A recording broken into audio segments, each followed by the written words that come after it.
good morning, and this is a great pleasure to welcome you this morning. It's very, very distinguished group of people from academia, from industry, from government, and from community. On behalf of NJIT, I am honored to welcome you all this morning at NJIT. My name is Atam Dhawan, and I'm Senior Vice Provost for Research and Executive Director of NSF-funded Center for Translational Research. Center for Translational Research promotes and facilitates lab-to-market strategy of innovation translation from all the way TRL level 1 to 7.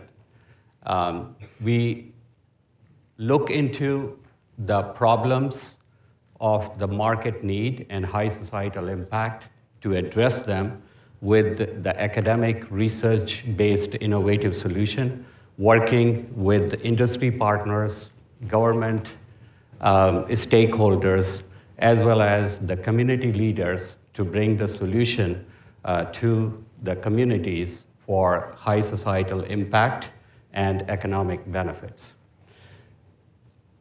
You are going to see today's event is on a critical need of the society, is looking into the PFAS decontamination that is all around us in many, many ways, and finding out the remediation and management technologies to improve our lives and the society well-being. So before I give you a little bit quick introduction of the topical coverage of the meeting today, I would like to recognize and express my deepest gratitude to my two co-organizer and co-host, Mr.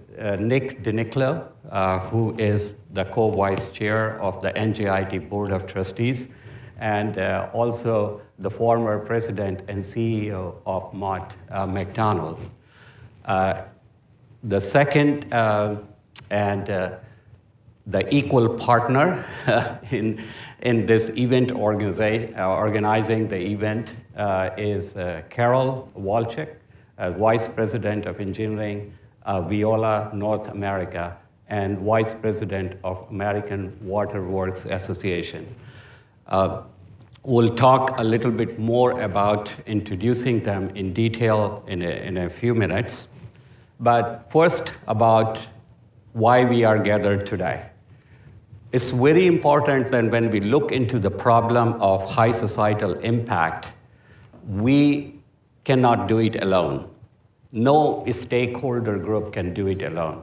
It requires an ecosystem from innovators and the researchers that are creating the innovative solution, but with industry partners to look into the scaling, the translational validation, user validation, and then work with the community leaders under the policies and the regulatory framework that is provided by the government in terms of the providing infrastructure and all the support to make it happen.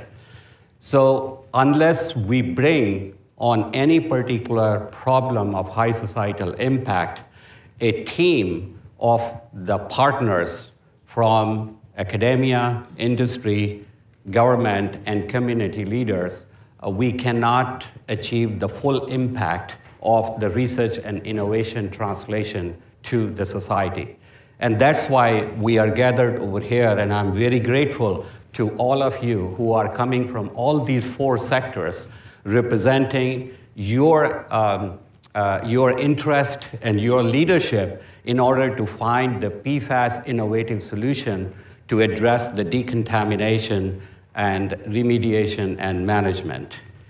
So today's academic research enterprise is not just looking into the basic and applied research, but it is extending to the translational research, which are need-driven, societal and market needs-driven.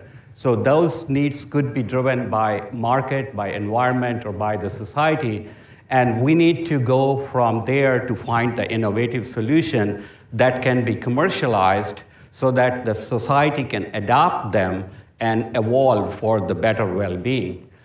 In this particular process, as I mentioned, it is very important to have this particular partnership from all the 4 sectors, and so that we could do the translation of the research and innovation to the market.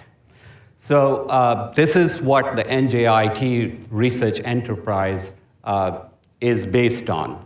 And this particular meeting, which is about like 7th CTR workshop in the last 2 years, is the evidence that we are trying to reach out to the academic, government, industry, and community leaders in the state of New Jersey, embarking upon the critical problems that society needs, so that together we can build an ecosystem to find the innovative solutions and translate them for the societal applications.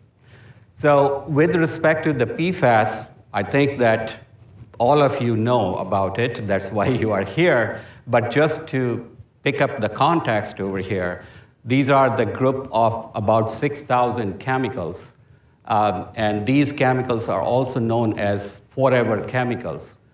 These are all around us in the environment, in the consumable products, and then from there it gets into the water, the wastewater, and then eventually gives a bad and harmful exposure to human health.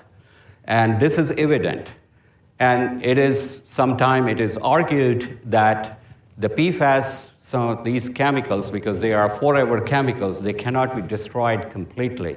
So there has to be some strategic ways in order to detect first, and then monitor that, and then find out what are the regulatory components, and this is where the government and the state government comes into, that what do we need to do when we reach to that particular threshold in drinking water or wastewater, and then how to find the innovative solutions that we are going to discuss today with the leaders from all the 4 sectors, that how to create the remediation technologies and how to manage that in order to reduce their harmful effect to the society.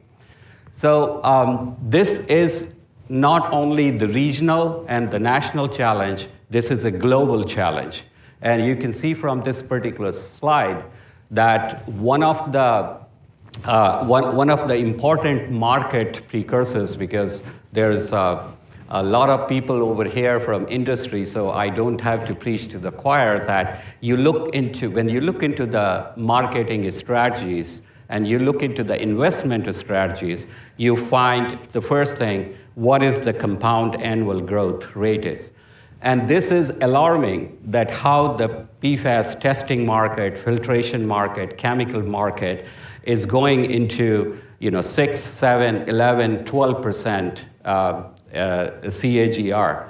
And it is estimated that the global PFAS spend is going to exceed $250 billion.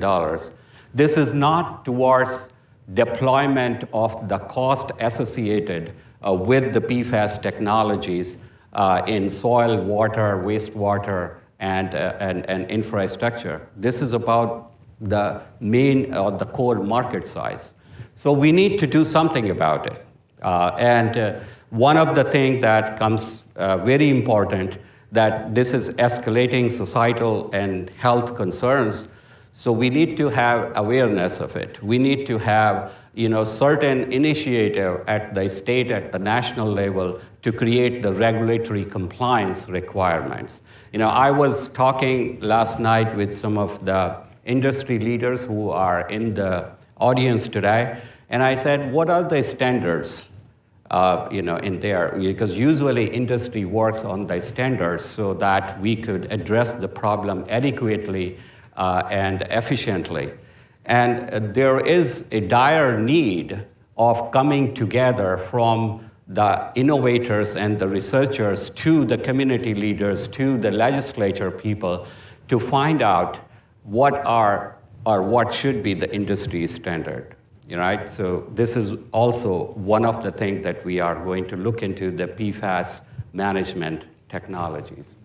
So I'm very grateful to the workshop showcase sponsors, and there are 25 organizations, including industry and the academic researchers lab over there, that will be showcasing in the afternoon.